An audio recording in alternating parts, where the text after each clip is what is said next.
کہ ان کو جو باقی لوازمات میں ملے جائیں گے. دوسرے بھی مقدمے کیے جو اہم نوعیت کے تھے اور ایک شک آئین میں ہے مگر وہ سمجھی جاتی کہ بس جی وہ ایک ہے مگر اس پہ عمل نہیں ہوتا ہے. ہم نے عمل کر کے دکھایا. وہ آرٹیکل 6 کی شک ہے کہ جس کو ہائی ٹریزن یا اعلیٰ غداری، شاید پتہ نہیں اور کوئی بہتر لفظ ہے مجھے نہیں پتہ، کہ اعلیٰ غداری کا مقدمہ چلا تھا ایک آئین شکن پر جنرل پرویز مشرف پہ. وہ ٹرائبیونل بنا. لاہور ہائی کورٹ نے کہا کہ یہ سزا ٹرائبیونل دے نہیں سکتا تھا، جبکہ لاہور ہائی کورٹ کے پاس ایسا اختیار نہیں تھا کیونکہ اس کا فیصلہ اس کی اپیل سپریم کورٹ میں کی جاتی ہے. تو وہ فیصلے کو قلعدم قرار دیا اور آئین شکن کو ٹھہرایا قصوروار. کراچی میں نسلہ ٹاور کے متاثرین کو معاوضہ دلوایا جب کراچی بینچ گئی تھی. اسی کیس میں یہ بھی فیصلہ کیا کہ جتنے تجاوزات ہیں ان کو ہٹایا جائے، کیونکہ آپ دیکھیں گے کہ میں آپ دوسروں پہ انگلی نہیں ڈھکاؤں گا، سب سے پہلے اپنے ادارے پہ اٹھاؤں گا کہ جی یہ سپریم کورٹ کے سامنے سڑک پہ وہ رکھے گئے تھے بیریئرز کہ وہ سیکیورٹی، تو ہم نے وہاں سے سارے ہٹا دیے. اگر آپ دیکھیں سارے راستے کھلے ہوئے ہیں، بیریئرز اپنے حدود میں ہیں، اپنے حدود کے باہر نہیں ہیں، اور چہل قدمی پہ لوگوں کی کوئی رکاوٹ نہیں ہے. تو یہ کر کے دکھایا اور پھر دوسروں کو بھی حکم دیا کہ وہ اس کے تابع ہیں اور وہ فوراً ہٹائیں، نہیں تو جو اس ادارے کا سربراہ ہوگا کراچی میں، چاہے رینجر ہو چاہے کوئی اور ادارہ ہو، پرائیویٹ ادارہ ہو، وہ ذمہ دار ہوگا، وہ اپنے جیب سے پیسے دے گا. تو پتہ نہیں یہ لوگوں کے مسائل ان سے حل ہوتے ہیں. لوگوں کے مسائل کا ایک اور کیس، اہم کیس آیا جو مرغلہ پہاڑی نیشنل پارک کا کیس تھا.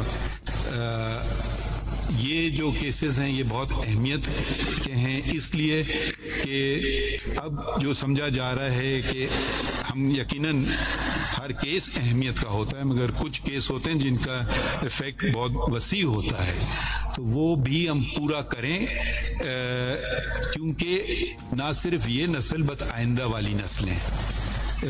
پولیوشن، اب یہ چھوٹی سی بات ہے مگر بتانے دیجئے. چیف جسٹس کے گھر میں مور رکھے گئے ہوئے تھے، ان کے پتہ نہیں 4-5 مور تھے پنجروں میں. تو اب چیف جسٹس اور موروں کا کیا تعلق؟ ان کو فوراً ان کی رہائی کروائی. پہلے وہ ریہیبلیٹیشن سینٹر گئے، پھر کلر کہار میں گئے.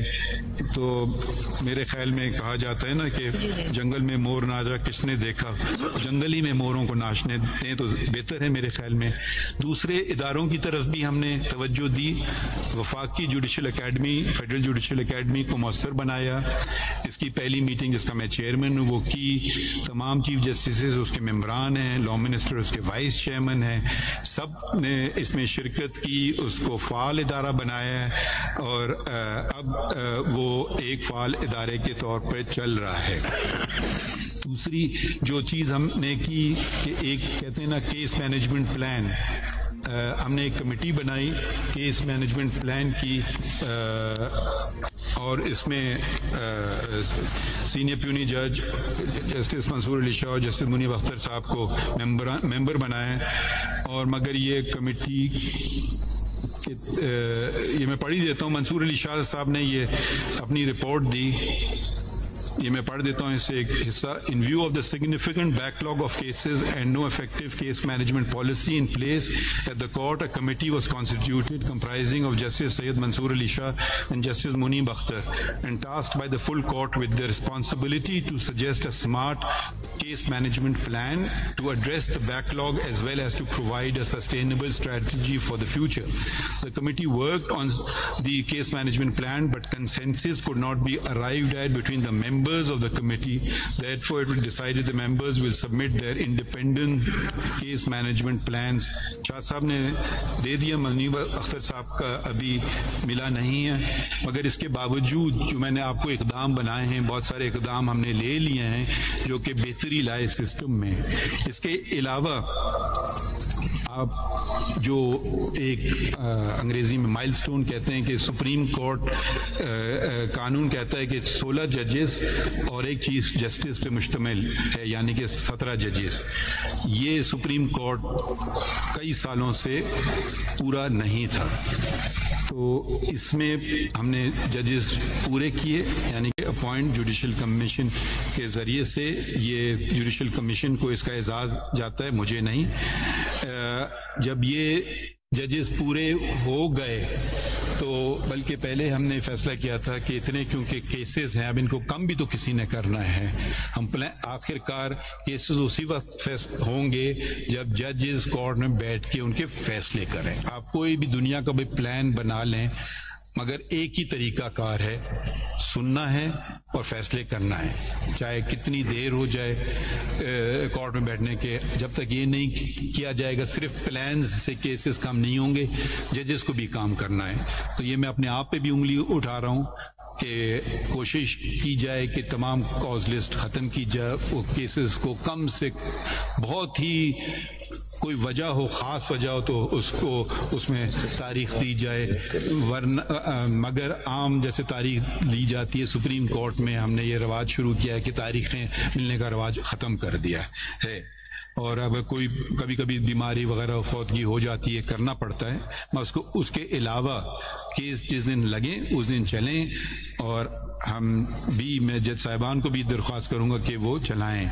تو اس کے علاوہ ہم نے ایڈ ہاک ججز لیے. ایڈ ہاک ججز میں ہمارے انگریزی میں کہتے ہیں ٹرائیڈ اینڈ ٹرسٹڈ سردار طارق صاحب تھے, ان سے گزارش کی, انہوں نے اگری کیا. جسٹس مظہر عالم میاں خیل صاحب سے گزارش کی, آج جو ہمارے ساتھ نہیں ہے کہ ان کے بھانجے انتقال ہوا ہے اور اس لیے نہیں ہے. تو ایڈ ہاک ججز کو ہم نے لیا کہ بھئی یہ جو کیسز ہیں ان کی تعداد کم کی جائے. آپ کو خوشی ہوگی یہ جان کر کے کہ ایڈ ہاک ججز نے چھٹیوں میں کام کیا ہے, اور 200 کتنے نمبر تھا میں آپ کو بھی بتاتا ہوں, ہاں 245 کیسز نمٹائے, جو اگر آپ ورکنگ ڈیز یعنی کہ پیر سے جمعے تک دیں تو 10 کیسز روزانہ کے. ہم پہ بھی تنقید ہے اور جائز تنقید ہے کہ جو کیسز جو نمٹائے گئے ہیں, ابھی سال پورا نہیں ہوا ہے, وہ 15,660 کیسز ہیں. اگر 15,660 کیسز ایک بہت بڑا نمبر ہے, مگر اگر انسٹیٹیوشن پھر بھی زیادہ ہو تو پھر بھی یہ آپ اس کو ایک اچھی بات نہیں سمجھیں.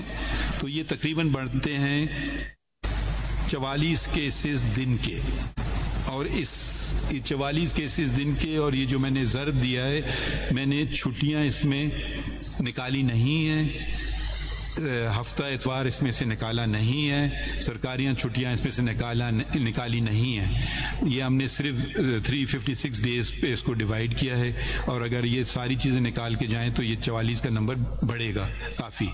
تو کوشش ہے زیادہ سے زیادہ کیسز نمٹائیں, اور آپ ہم پہ تنقید کرتے جائیں کہ اگر ہم نہ کریں یہ اپنا کام, کیونکہ یہ ہمارا فرض ہے اس کام کو نمٹانا. ایڈ ہاک ججز کے علاوہ ہم نے جو 2 ایڈ ہاک ججز جو کام کر رہے ہیں, اتنے کم عرصے میں انہوں نے اتنا کیسز نمٹائے. ایک اور ادارے بھی, آئین میں کئی ادارے ہیں, ایک اور ادارہ ہے اس کا نام ہے شریعت اپیلیٹ بینچ. یہ سپریم کورٹ سے ذرا سے ہٹ کر کے ہے. سپریم کورٹ کے 3 ججز اور 2 عالم ججز اس میں ہونا لازمی ہوتے ہیں. ہمارے پاس ایک عالم جج رہ گئے تھے, ڈاکٹر محمد خالد مسعود صاحب, تو ایک عالم جج کی کمی تھی, تو ڈاکٹر قبلہ ایاز صاحب نے قبول کی یہ ذمہ داری، اور اب اس ادارے کو بھی ہم نے 4 سال بعد فعال کر دکھایا ہے. اور یہ دو ہمارے جو عالم ججز ہیں یہ عام عالم ججز نہیں ہیں، یہ سپریم اسلامک کاؤنسل کے چیئرمین رہ چکے ہیں. تو یہ ہمارے لیے ایک بہت فخر کی بات ہے کہ ایسے دانشور نے یہ قبول کیا کہ آ کے عوام کی مزید خدمت کریں، اور انہوں نے بھی چھٹیوں میں کام کیا. اور جو کرمنل کیسز تھے فیڈرل شریعت کورٹ کے پاس، کیونکہ کچھ حدود کیسز ہیں جو فیڈرل شریعت کورٹ سے اپیلیں آتی ہیں شریعت اپیلیٹ بینچ کے پاس، وہ ہم نے 40% نمٹا لی. اب وہ بہت تھوڑی سی رہ گئی ہیں، اور ایک آپ نے کئی سٹوریز بھی کی جاتی ہیں، مگر 6 سال سے ایک اپیل پینڈنگ تھی، تو 4 سال تو ہم سن نہیں سکے کیونکہ کورٹ ہی نہیں تشکیل پوری دی گئی تھی، تو اس کو مکمل کیا، اور اس کے بعد ہم نے وہ شخص کو رہا کیا. تو وہ برس گزر گئے، اس کو بے گناہ ثابت ہوا، مگر جب تک اپیل